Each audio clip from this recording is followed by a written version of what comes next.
bwana hivyo. Hapo kuna boda. Hii ni mall. Bwana. Hii mall hapa. Tawa hiyo mjomba. Hapo kuna ofisi zote hapa. Nimekubali makelele ya Isaazamu yameleta matunda. Kipindi hicho hapo ndipo kipindi chochote. Unaona ushauri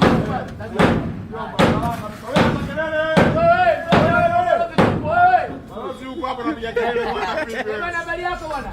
Mungu akwege sana kupe maisha marefu. Unaona kama unapambana. Hapa mjomba tunajenga ghorofa 12 kwa ndani. 12. Ndio. Hii foundation na ghorofa 12. Nisikilize. Floor ya 5. Nipe floor ya 5. Hii satambu unapewa floor ya 5. Watu wananisamini. Nakaa floor ya 5. Utauza hata pilipili. Floor ya 5. Mbona mjomba lift hapa? Hiyo garage kaos hapa chini. Mjomba. Hiyo lift hapa mjomba. Mbona kama gazeje huo nini mjomba naenda juu. Na hela yake iko benki na kufungua. Mimi ambaye engineer mbona unanichelewesha engineer hapa lazima uende kwa press. Mwache engineer mambo kwa stage. Na watu wengi wanajenga haweki lift. Hakuna mtu Isa mwenyewe tambua magorofa yake yote hamna lift. Juzi kauza gorofa 6 hamna hata lift.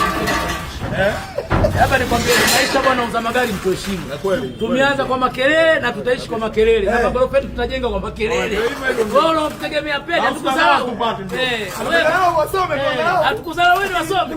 Lakini si maisha yetu ni makelele na magorofa yetu ni makelele. Tumemaliza ndio ujumbe wetu.